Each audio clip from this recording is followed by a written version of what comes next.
سلام میگم به همه دوستان و همراهان عزیزم. امیدوارم در صحت و سلامت کامل باشید و ازتون عذرخواهی میکنم به خاطر گرفتگی صدام. یک مختصر سرماخوردگی دارم. امیدوارم به بزرگی خودتون ببخشید و آماده میشیم برای گرفتن فال امروز. هر نیتی که در ذهنتون دارید، نیت کاری، تحصیلی، مهاجرت، خرید و فروش، هر نیتی که دارید انجام بدید. تا چند ثانیه دیگه میریم سراغ دیوان و من غزل و تفسیرش رو براتون میخونم.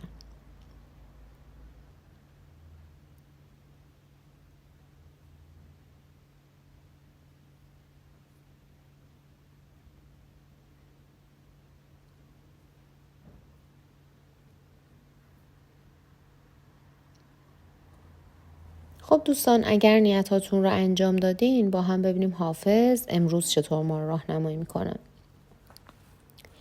تو مگر بر لب آبی به هوس بنشینی، ورنه هر فتنه که بینی همه از خود بینی. به خدایی که تویی بنده بگزیده او، که بر این چاکر دیرینه کسی نگزینی. گر امانت به سلامت ببرم باکی نیست، بیدلی سهل بود گر نبود بیدینی. ادب و شرم تو را خسرو مهرویان کرد، آفرین بر تو که شایسته 100 چندینی. عجب از لطف تو ای گل که نشستی با خار، ظاهرا مصلحت وقت در آن میبینی. صبر بر جور رقیبت چه کنم گر نکنم، عاشقان را نبود چاره به جز مسکینی. باد صبحی به هوایت ز گلستان برخاست، که تو خوشتر ز گل و تازه تر از نسرینی. شیشه بازی سرشکم نگری از چپ و راست، گر بر این منظر بینش نفسی بنشینی. سخنی بی غرض از بنده مخلص بشنو، ای که منظور بزرگان حقیقت بینی. نازنینی چو تو پاکیزه دل و پاک نهاد، بهتر آن است که با مردم بد ننشینی. سیل این اشک روان صبر و دل حافظ برد، بلغ و طاقت و یا مقلت و عینی بینی. تو بدین نازکی و سرکشی ای شمع چگل، لایق بندگی خواجه جلال الدینی. خب دوستان، بعد بگم مخاطب این غزل حافظ خواجه جلال الدین وزیر فرهیخته و ادب دوست شاه شجاع هست و از این غزل استنباط میشه که چون رابطه عاطفی حافظ با شاه شجاع دچار تیرگی شده و تحت تاثیر این کدورت منصب و مقام دولتی خودش رو از دست داده و خونه نشین شده، این غزل سروده شده.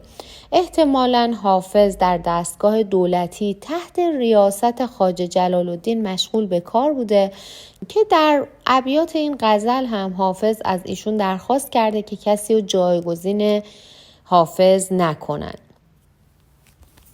اما در تفسیر این غزل حافظ میگه به نظر میرسه خیلی به فال علاقه ندارید یا به فال باور ندارید، اما حافظ به شما توصیه میکنه سعی کنید از خطاها و اشتباهاتتون درس بگیرید و هرگز دوباره اونها رو تکرار نکنید.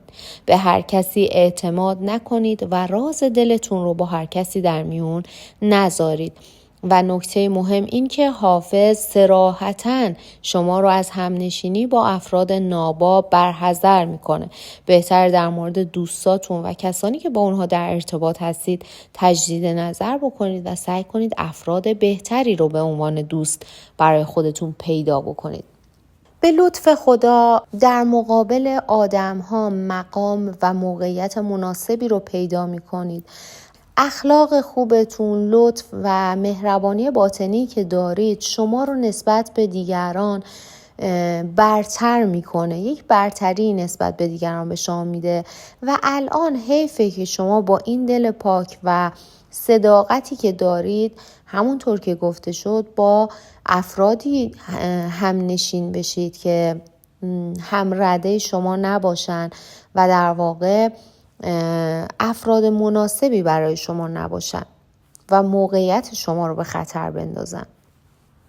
در مورد نیتی که دارید، در مورد هدفتون و کاری که قرار هست انجام بدید، حافظ میگه دل در گروه چیزی، کاری یا کسی دارید که فکر میکنید از همه چیز برای شما مهمتر و بهتر و شایسته تر هست.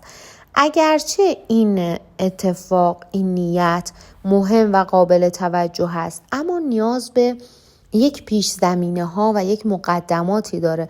یک سری لوازم، یک سری وسایل و یک سری آگاهی هایی رو باید داشته باشید، وگرنه به قول معروف از هول حلیم میفتید داخل دیگ.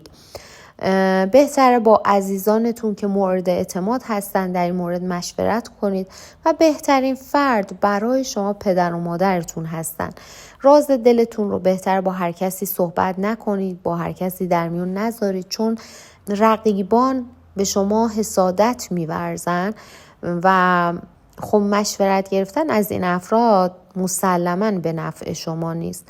بعد از مشورت گرفتن، بعد از اینکه مقدمات کار رو فراهم کردید، میتونید وارد بشید، عمل بکنید و به نتیجه برسید. مطمئن باشید که اگر این کارها رو درست انجام بدید، مقدمات رو به خوبی فراهم بکنید، موفقیت و کامیابی با شما همراه میشه.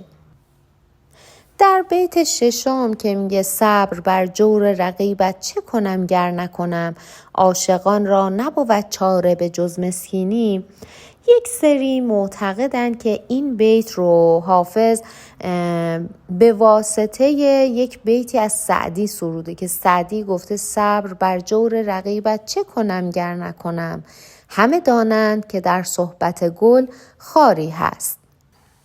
دوستان، حافظ میگه به تازگی یک خطر جدی رو از سر گذروندید. شاکر خداوند باشید که باز هم میتونید زندگی کنید و از زیبایی‌های زندگی لذت ببرید. به شکرانه این خطری که از سر گذروندید یک خیراتی بدید. سعی کنید شاد زندگی کنید و راه خطر رو برای خودتون در پیش نگیرید. سعی کنید از خطر دوری بکنید و این رو بدونید که زمان رسیدن به آرزوهاتون هست. بهتره وقت رو از دست ندید و کوتاهی نکنید در راه رسیدن به اهدافتون.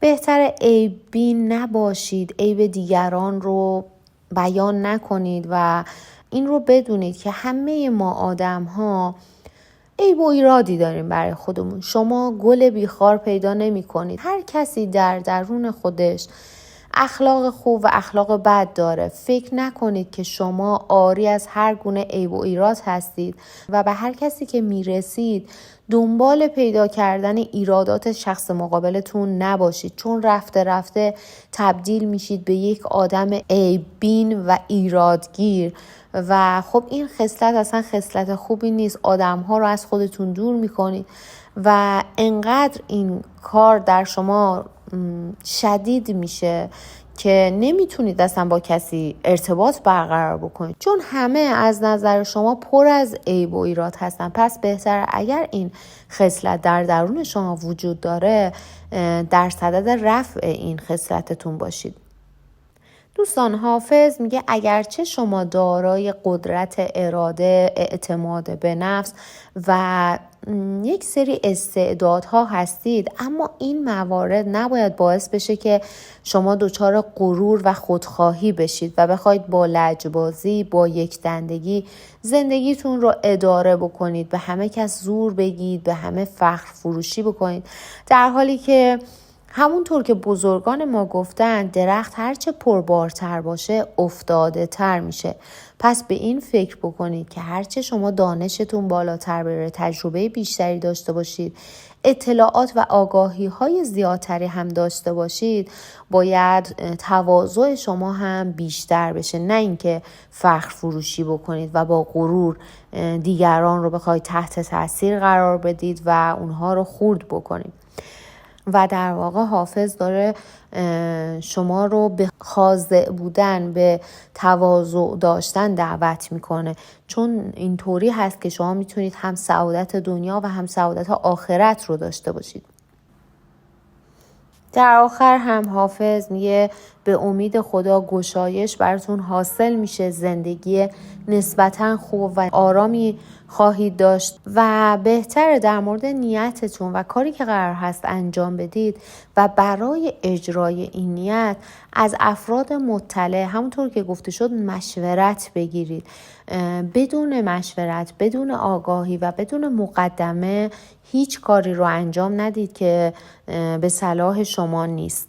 دوستان عزیزم، ازتون ممنونم که امروز هم وقتتون رو در اختیار من گذاشتید و با من همراه بودید. همونطور که همیشه بهتون گفتم، یکی از لذت بخشترین کارهایی که من بین کارهای روزمرم انجام میدم اینه که ببینم ویدیوها چند تا ویو خورده، چند نفر به جمع ما اضافه شدن و بهترین قسمت این کار برای من خوندن کامنت های پرمهر و محبت شما عزیزان هست که این انگیزه و این انرژی رو در من ایجاد میکنه که من فارغ از تمام دغدغه‌ها، مسائل و مشکلاتی که دارم، چه در محیط کارم و چه در منزل، اما دوست داشته باشم ادامه این راه و ادامه این مسیر رو با شما و در کنار شما عزیزان طی بکنم. خیلیاتون به من محبت دارید، به من لطف دارید، در تلگرام با من در ارتباط هستید، از مسائل و مشکلات خیلیاتون مطلع هستم. همینجا از خداوند بزرگ میخوام گره از مشکلات همه شما عزیزان باز بکنه. از شما هم میخوام برای همه دوستان دعا کنید. ازتون ممنونم و به خدای بزرگ میسپارمتون.